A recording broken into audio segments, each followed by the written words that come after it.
과연 우리가 가지고 있는 믿음이 진짜인지 그것을 알 수 있는 기준이 무엇일까요? 그것을 생각하면 뭐 당연한 말씀이지만 얼마나 그것이 성경의 말씀에 일치하는 믿음인지 이것을 살펴보는 것이 그 기준이라고 말할 수가 있습니다. 우리 신앙생활에 있어서 그만큼 성경은 가장 중요한 기준이 됩니다. 근데 문제는 뭐냐면 우리가 같은 성경을 기준으로 삼더라도 어떤 신학적인 관점으로 성경을 보느냐에 따라서 그 믿음의 기준이 달라질 수가 있다는 것이죠. 이건 굉장히 중요한 문제인데요. 왜냐하면 성경을 어떻게 보느냐, 특별히 성경을 잘못된 성경관을 갖게 되면 그 믿음은 이단 사상에 빠질 수도 있어요. 극단적으로 생각하면. 근데 이런 문제들이 오늘날 뿐만 아니라 초대교회 당시에도 이런 문제가 존재하고 있었다는 것이에요. 특별히 그 당시에 가장 강력한 이단 사상이라고 말씀드릴 수 있는 것은 바로 영지주의라는 것이에요. 이 영주주의라는 것이 무엇이냐, 한마디로 말씀드리면 영과 육을 구별해서 생각을 하는 것인데, 영은 굉장히 신적인 귀한 존재로 간주하는 반면에 육체는 물질적이어서 굉장히 하찮은 존재로 이렇게 간주해 버립니다. 근데 왜 이 영주주의가 이러한 것이 초대교회 당시에 심각한 문제가 되느냐 하면, 이런 사상이 어떤 혼란을 초대교회에 줄 수 있느냐 하면 바로 예수님의 성육신을 부인하는 결과를 초래한다는 거예요. 그러니까 예수님, 신적인 존재가 육체, 물질적인 육체를 입고 이 땅에 온다는 것을 인정할 수가 없어요, 영지주의자들은.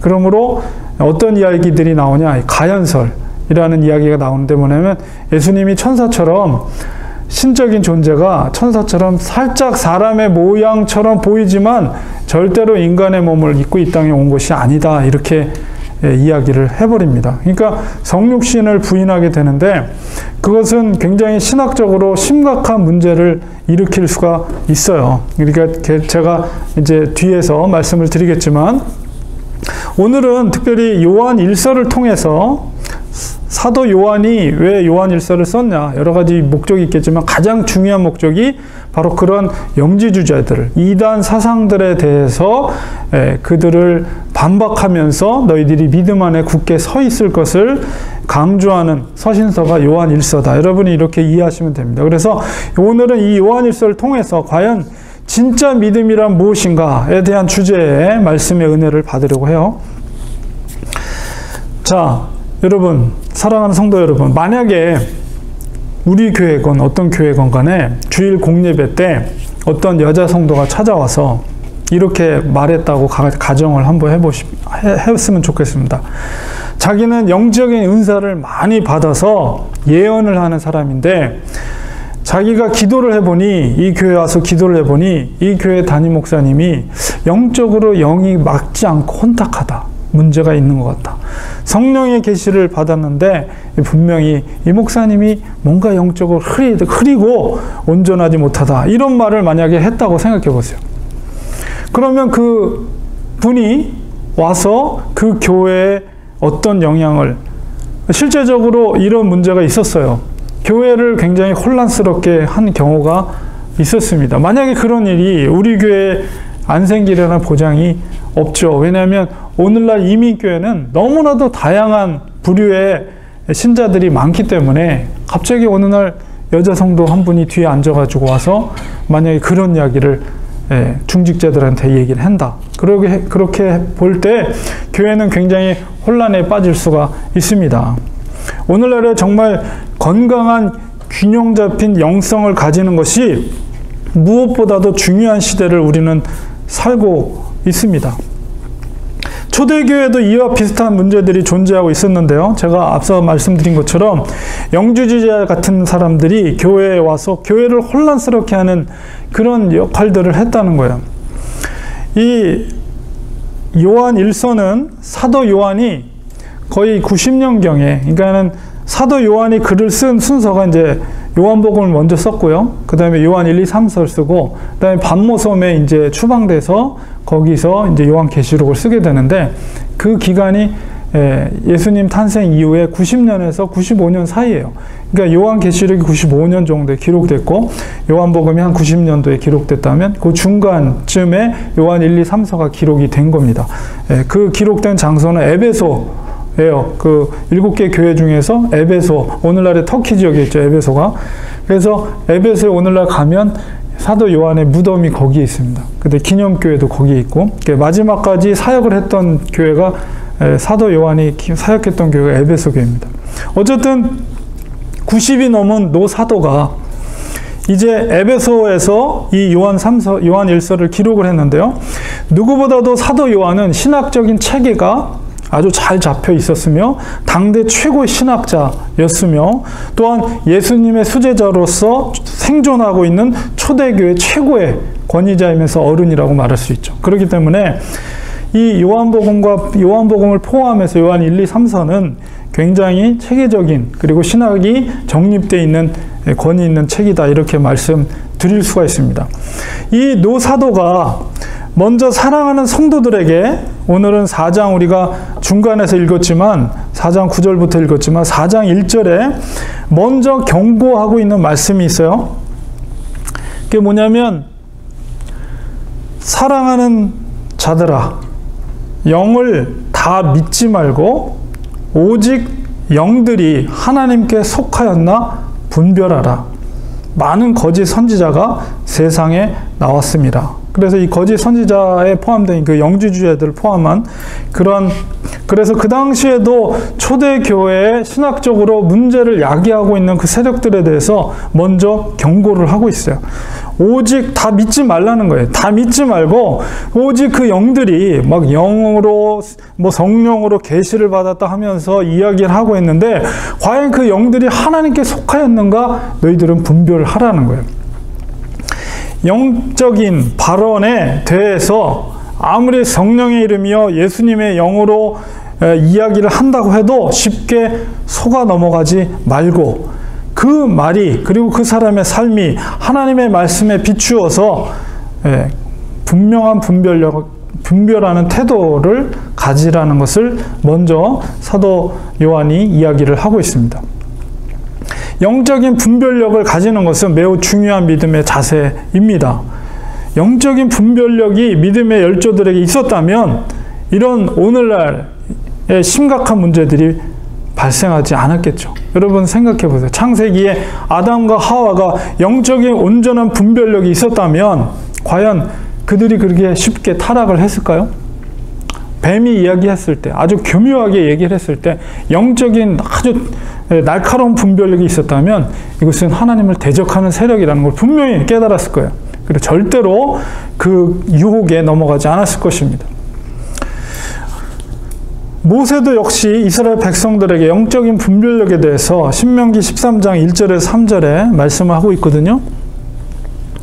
보면 너희 중에 선지자나 꿈꾸는 자가 일어나서 이적과 기사를 내게 보이고 그가 내게 말한 그 이적과 기사가 이루어지고 심지어는 어떤 선지자, 예언한다는 선지자들 그리고 꿈을 꾼다, 환상을 본다는 자들이 일어나가지고 그들이 심지어 이적과 기저가 일어나요. 이적과 기사가 일어나고 너희가 알지 못하던 다른 신들을 우리가 따라 섬기자고 말할지라도 너는 그 선지자나 꿈꾸는 자의 말을 청종하지 말라. 이는 너희의 하나님 여호와께서 너희가 마음을 다하고 뜻을 다하여 너희의 하나님 여호와를 사랑하는 여부를 알려하사 너희를 시험하심이니라 하면서 바로 이 모세도 백성들을 향해서 영적인 분별력을 가져라. 아무리 기적과 이적이 일어나고 예언을 하고 환상을 봤다고 하더라도 거기에 넘어가지 말라는 거예요. 하나님이 시험하는 것이다. 분명히 얘기하고 있고요. 예수님께서도 놀라운 말씀을 하셨습니다. 영적인 분별력에 대해서. 마태복음 7장 22절, 23절에 그날에 많은 사람이 나더러 이르되 주여 주여 우리가 주의 이름으로 선지자 노릇하며, 선지자 노릇한다는 것은 예언을 한다는 거예요. 그리고 주의 이름으로, 예수 그리스도의 이름으로 귀신을 쫓아내며, 이거는 축사죠. 축사, 귀신을 쫓아내는 능력. 그리고 주의 이름으로, 예수 그리스도의 이름으로 많은 권능을 행하지 아니하였나이까. 많은 사람들이 이렇게 얘기한다는 거예요. 그 사람들이 바로 예수님께 이런 이야기를 했다는 거예요. 내가 예수님의 이름으로 예언을 하고 축사를 하고 권능을 행했지 않았습니까? 라고 예수님께 말하는 거예요. 마지막 종말의 때 심판대 앞에 서서, 그때 23절에 내가 저희에게 그렇게 행한 자들에게 밝히 말하되 내가 너희를 도무지 알지 못한다. 이게 얼마나 놀라운 말씀입니까? 불법을 행하는 자들아 내게서 떠나가라. 내게서 떠나가란다는 구원받지 못한다는 거예요. 아무리 예수 그리스도의 이름으로 예언을 하고 예수 그리스도의 이름으로 귀신을 쫓아내고 예수 그리스도의 이름으로 많은 권능을 행할지라도 주님이 뭐라고 그래요? 최종적으로 심판대 앞에서 도무지 나는 너희들을 모르겠다는 거예요. 이건 뭐예요? 그들은 불법을 행하는 자요, 거짓 예언자, 거짓 선지자, 거짓 영들의 붙들림 바 되어서 마치 하나님의 능력을 행한 자들이라고 이야기한다는 거예요. 얼만큼 영적인 분별력, 이 시대에 우리가 어떻게 이런 자들을 분별할 수 있겠습니까? 오늘날의 영 분별이 얼마나 중요한 시대 속에서 살고 있는지 몰라요. 요한의 경고처럼 우리가 영적인 문제를 거론할 때 그것이 과연 하나님으로부터 온 영인지 아니면 사탄으로부터 온 영인지 우리는 사실 말씀에 비추어서 그것을 분별해 낼 수밖에 없습니다. 초대교회 당시 그 영주주의 이단 사상들에 대한 분별에 대해서 요한일서 우리가 4장 2절 3절에 분명하게 언급하고 있는 분명한 기준이 있어요. 우리가 진짜 믿음을 구분하는 첫 번째 증거가 무엇인가? 라고 했을 때 우리 4장 2절 3절에 우리가 오늘 읽었던 그 앞에서 4장 2절 3절에 사도 요한이 이런 말을 합니다.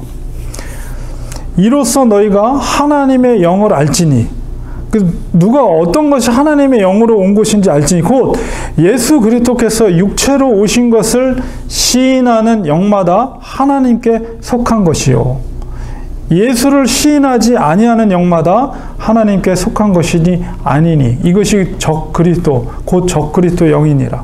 오리라 한 말을 너희가 들었거니와 지금 벌써 세상에 있느니라. 여기서 적그리스도라는 것은 이제 최종적인 종말의 때 이제 등장하게 될 적그리스도가 아니고, 이제 너희가 지금 벌써 세상에 있다라고 하는 것은 이런 이단 거짓 증거 예언자들, 이런 자들을 말하는 거예요. 영주주의를 포함한.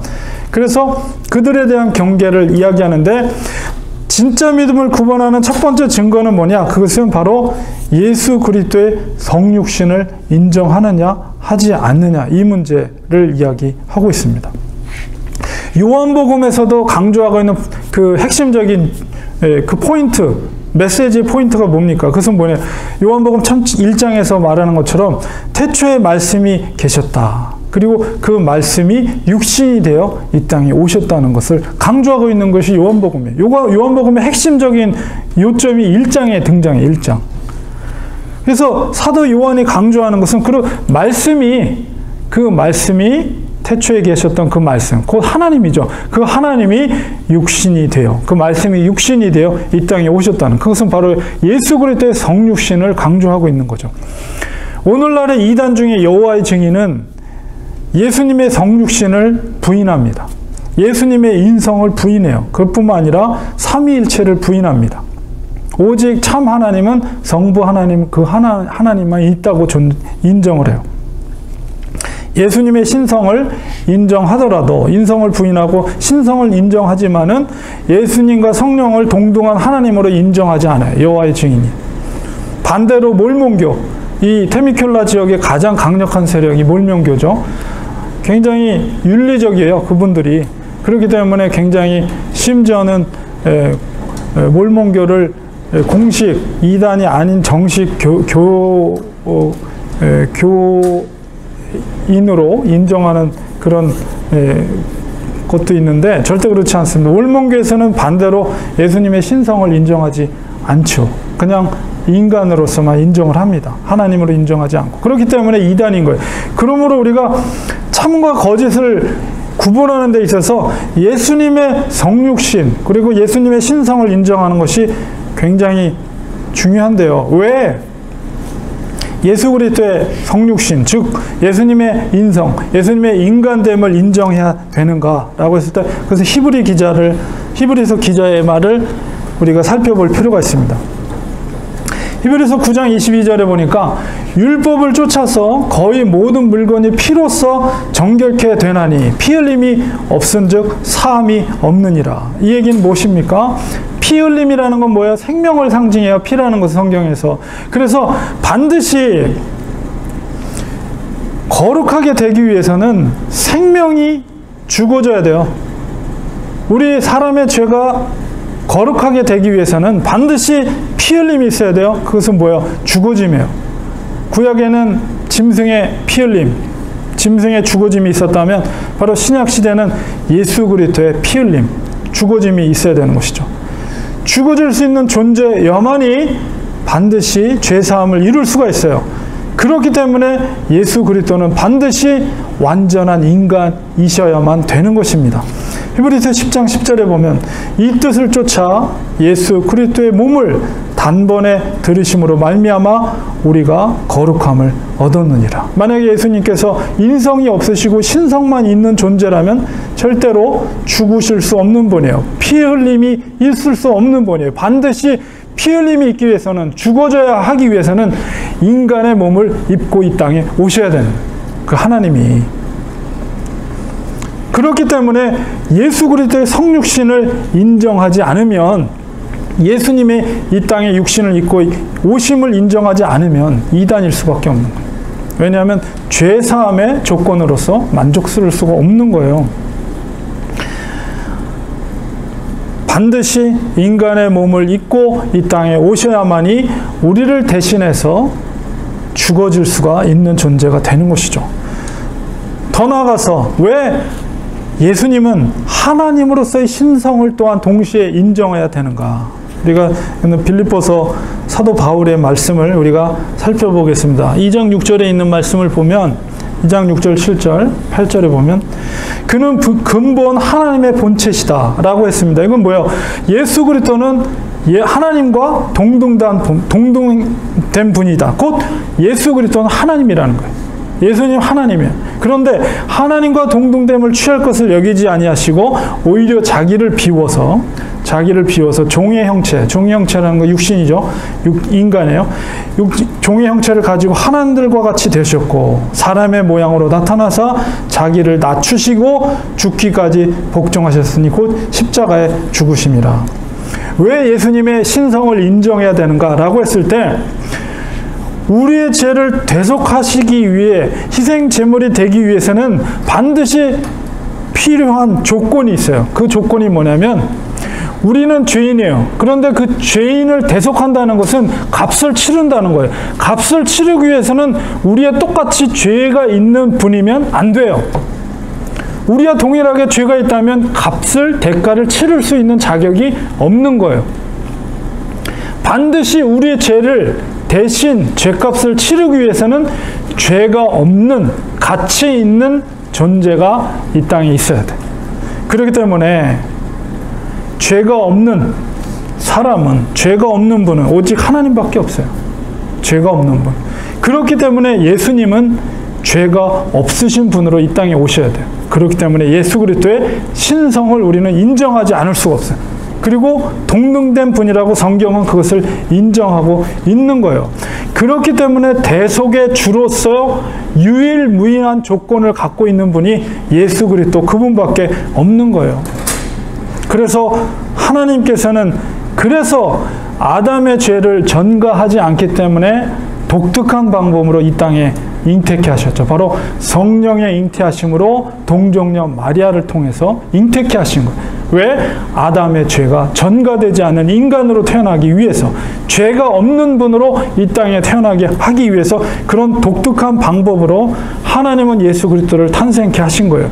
그래서 그분만이 우리의 죄를 대신 대속해서 또한 죽으심으로 우리를 대속할 수 있는 유일한 대속주가 되신다는 것입니다.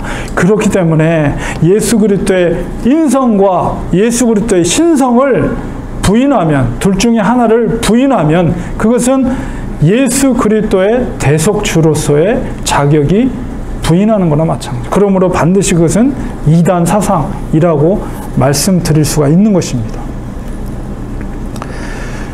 두 번째로 참 믿음을, 진짜 믿음을 구분하는 두 번째 증거는 뭐냐? 그것은 요한은 바로 삶의 열매를 이야기하고 있어요. 우리 본문 읽은 바로 9절부터 읽었는데 우리 7절, 8절에 보면 요한일서 4장 7절, 8절에 먼저 사도 요한이 언급하고 있는 것은 하나님의 절대적인 속성으로서 하나님의 사랑의 하나님을 밝히고 있어요. 요한일서 4장 7절, 사랑하는 자들아 우리가 서로 사랑하자. 사랑은 하나님께 속한 것이니 사랑하는 자마다 하나님으로부터 나서 하나님을 알고 사랑하지 아니하는 자는 하나님을 알지 못하나니 이는 하나님은 사랑이심이라. 하나님의 절대적인 속성은 바로 하나님은 사랑이라는 것을 이야기하고 있습니다. 사도 바울도 로마서 5장 8절에서 우리가 아직 죄인 되었을 때 그리스도께서 우리를 위하여 죽으심으로 하나님께서 우리에게 대한 자기의 사랑을 확증하셨느니라. 하나님의 절대적인 속성은 바로 이 사랑이에요. 하나님은 사랑이라는 거예요. 그래서 예수 그리스도의 죽으심을 통해서 하나님의 속성, 절대적인 속성인 그 사랑을, 자기의 사랑을 십자가를 통해서 확증하셨다. 우리를 향해서.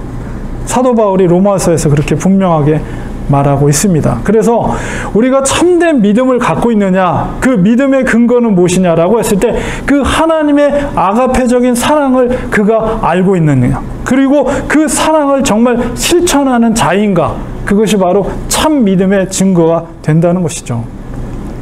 오늘 읽었던 4장 9절에서 읽었지만 4장 11절 12절에 우리가 읽은 말씀 속에서 사랑하는 자들아 하나님이 이같이 우리를 사랑하셨은즉 우리도 서로 사랑하는 것이 마땅하도다.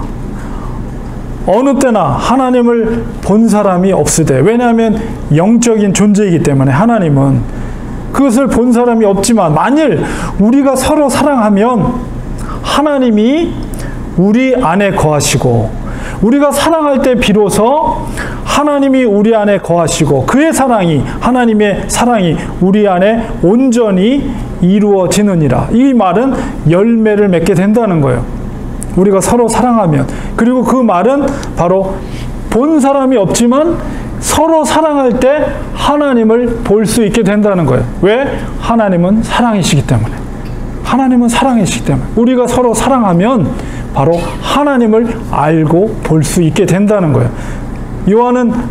사도 요한은 이런 신학적인 체계로 논리적으로 설명을 하고 있어요. 그러므로 우리가 그 사람이 참된 믿음을 갖고 있느냐 없느냐는 바로 그 사람의 삶 속에 하나님의 사랑이 열매를 맺고 있느냐 없느냐, 이것이 가장 중요한 것이라는 것입니다. 그리고 이 열매에 대해서, 그리고 사랑의 속성에 대해서 앞서서 요한일서 2장 15절에서 17절에 분명하게 그 사랑의 속성을 이야기하고 있습니다. 요한일서 2장 15절에서 17절에 이 사랑이 어떤 것인가? 15절에 이 세상이나 세상에 있는 것들을 사랑하지 말라. 요한이 분명히 얘기하고 있어요. 누구든지 세상을 사랑하면 아버지의 사랑이 그 안에 있지 아니하다라고 그랬어요. 하나님의 속성은 무엇입니까? 사랑이에요. 하나님은 사랑인데 그 사랑이 세상으로 대치돼 버리면 그 사람은 하나님의 존재, 하나님이 사랑이기 때문에 하나님이 존재하지 않는 거예요. 하나님의 사람이 아니라는 거예요.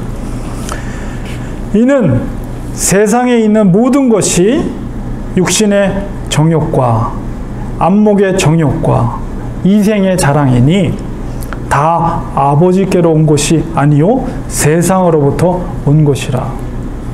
세상을 사랑하면 그것은 더 이상 하나님의 사랑이 그 속에 존재하지 않는다고 분명히 이야기하고 있습니다. 그러면서 17절에 이 세상도 그 정욕도 지나가지만 오직 하나님의 뜻을 행하는 자, 이게 바로 올바른 믿음이에요. 오직 하나님의 뜻을 행하는 자는 영원히 거하느니라. 무엇이 거해요? 하나님의 사랑이 거한다. 하나님의 사랑이 거한다는 건 곧 뭐예요? 하나님은 곧 사랑이기 때문에 하나님이 그 속에 영원히 거한다는 말씀이에요. 참 믿음이라는 것이 무엇이냐? 그것은 바로 오직 하나님의 뜻을 행하는 자예요. 아무리 입술로 말로 환상을 보고 예언을 하고 이상한 말을 하고 아니면 미사여구를 하고 좋은 말을 많이 하더라도 그 삶 속에 열매가 없어요. 믿음의 사랑의 열매가 없고 그 삶 속에 하나님의 뜻을 행하는 실천적인 삶의 열매가 없다면 그 예언과 그 아름다운 미사여구는 다 헛된 거예요. 다 거짓이에요. 그것은 하나님이 존재하지 않아요. 그 속에는. 그러니까 우리가 영적인 분명한 분별력을 우리는 가져야 돼요. 그래서 사도 요한은 분명하게 이야기합니다. 3장 18절에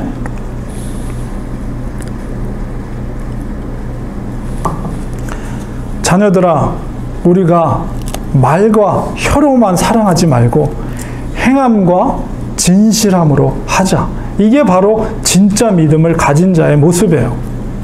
말과 혀로만 사랑하는 것, 아무리 사랑 10번, 20번, 100번 사랑을 외쳐도 그 사람의 삶 속에 사랑의 행함과 사랑의 진실함이 없다면 그것은 다 이단 사상이라는 거예요. 사도 요한이 그것을 말하고 있는 거예요.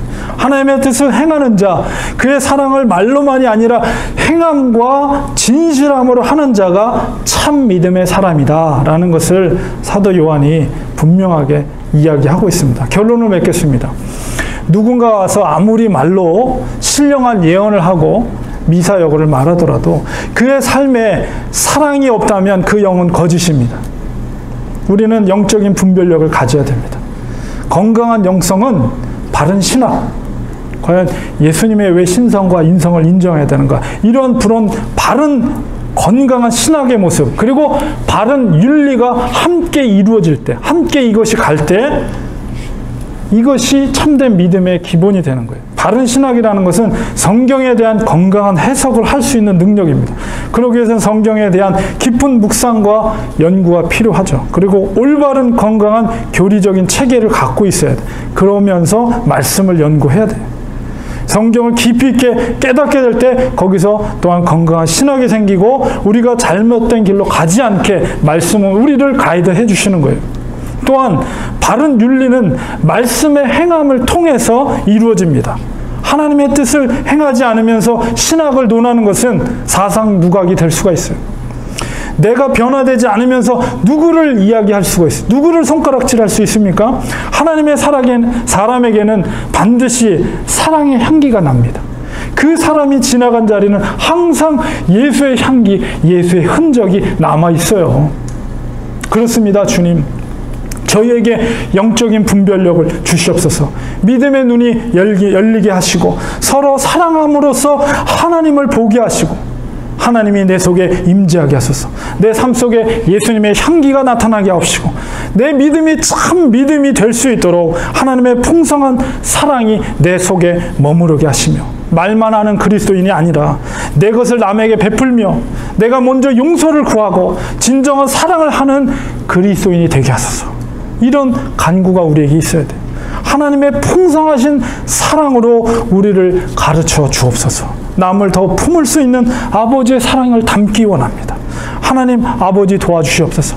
우리가 지나간 그 자리에 예수의 향기가 흘러넘치게 하시고 예수의 흔적이 남는 우리의 삶이 될 수 있도록 하나님 온전한 올바른 신학과 올바른 윤리의 삶이 우리의 삶 속에서 드러나므로 정말 우리의 믿음이 참 믿음이 될 수 있도록 주님 그리스도시여 우리를 도와주시고 이끌어 주시옵소서. 이런 기도와 또 순종의 삶을 통해서 참 믿음으로 우리가 이 땅에서 건강한 영성을 가지고 온전한 분별력을 가지고 정말 참된 믿음의 삶을 사는 우리 성도님들 되시기를 주님의 이름으로 간절히 축원드립니다. 기도하겠습니다.